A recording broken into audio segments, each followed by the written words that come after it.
മോദി സർക്കാരിന് രാജ്യസഭയിൽ നിന്ന് ഒരു സന്തോഷ വാർത്ത വരുന്നു എന്ന റിപ്പോർട്ടുകളാണ് ഇപ്പോൾ നമുക്ക് ലഭിക്കുന്നത്. എന്താണതെന്ന് നോക്കാം. പാർലമെൻറ്റിൻ്റെ ഉപരിസഭയായ രാജ്യസഭയിൽ BJP സർക്കാരിന് വലിയ രാഷ്ട്രീയ നേട്ടമാണ് ഇപ്പോൾ ഉണ്ടായിരിക്കുന്നത്. സെപ്റ്റംബർ 9 നടക്കാനിരിക്കുന്ന ഉപരാഷ്ട്രപതി തിരഞ്ഞെടുപ്പിന് മുന്നോടിയായി രാജ്യസഭയിൽ BJP 100 സീറ്റ് മറികടന്നു എന്ന റിപ്പോർട്ടുകൾ വരുന്നു. ഇത് പാർട്ടിക്ക് രാഷ്ട്രീയമായി വളരെ പ്രധാനപ്പെട്ടതായി കണക്കാക്കപ്പെടുന്നു. എന്തായാലും ഉപരാഷ്ട്രപതി തിരഞ്ഞെടുപ്പിൽ നിങ്ങൾ പൊട്ടിപ്പണ്ടാരമടങ്ങും എന്നാണ് രാഹുൽ ഗാന്ധിയെ നോക്കി ഒരു ഉളുപ്പുമില്ലാതെ ശശി തരൂർ പറഞ്ഞത്. ഇത് രാഹുൽ ഗാന്ധിയെ മാനസികമായിട്ട് തളർത്തിയിട്ടുണ്ട് എന്ന റിപ്പോർട്ടുകളൊക്കെ പുറത്തു വരുന്നു. ഞാൻ പറഞ്ഞത് ഇതുകൊണ്ടൊക്കെയാണ് എന്ന് തരൂർ പിന്നെ വ്യാഖ്യാനിച്ചിട്ടുണ്ട്. എന്തായാലും BJPയുടെ അംഗബലം ഇപ്പോൾ 102 MPമാരിൽ എത്തിയിരിക്കുകയാണ് എന്നാണ് മനസ്സിലാകുന്നത്.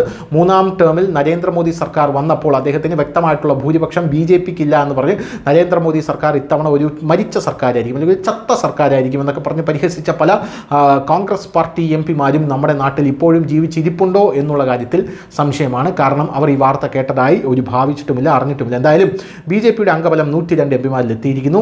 2022 ഏപ്രിലിന് ശേഷം ഇതാദ്യമായാണ് ഇത്. മുതിർന്ന അഭിഭാഷകൻ ഉജ്ജ്വൽ നിഗം, മുൻ വിദേശകാര്യ സെക്രട്ടറി ഹർഷ് വർദ്ധൻ ശൃംഗ്ല, കേരള സാമൂഹിക പ്രവർത്തകൻ C സദാനന്ദൻ മാസ്റ്റർ എന്നിവരാണ് 3 നോമിനേറ്റഡ് അംഗങ്ങളായി BJPയിൽ എത്തിയത്. രാജ്യസഭയിൽ നിലവിലെ അംഗബലം 240 MPമാരാണ്. ഇതിൽ 12 നാമനിർദ്ദേശം ചെയ്യപ്പെട്ട അംഗങ്ങളും 5 ഒഴിവുള്ള സീറ്റുകളും ഉൾപ്പെടുന്നു. ഇത്തരമൊരു സാഹചര്യത്തിൽ BJPക്ക് മാത്രം 102 MPമാരാണുള്ളത്. എന്നിരുന്നാലും NDA സഖ്യത്തിൻ്റെ ആകെ അംഗബലം 134 ഉയർന്നിരിക്കുകയാണ്. ഇത് ഭൂരിപക്ഷമാർക്കായ 121 വളരെ കൂടുതലാണ് എന്നുള്ളതാണ് നമുക്ക് മനസ്സിലാക്കാൻ സാധിക്കുന്നത്. 2022 മാർച്ച് 31 13 രാജ്യസഭാ സീറ്റുകളിലേക്കുള്ള തെരഞ്ഞെടുപ്പ് ഫലം പ്രഖ്യാപിച്ചതിന് ശേഷം പാർലമെന്റിലെ ഉപരിസഭയിൽ 100-ലധികം MPമാരുള്ള ഇന്ത്യൻ ചരിത്രത്തിലെ രണ്ടാമത്തെ പാർട്ടിയായി BJP മാറി. നേരത്തെ 1988-നും 1990-നും ഇടയിലാണ് കോൺഗ്രസ് ഈ നേട്ടം കൈവരിച്ചത് എന്നുള്ളതാണ് നമുക്ക് മനസ്സിലാവുന്നത്. News desk news India Malayalam.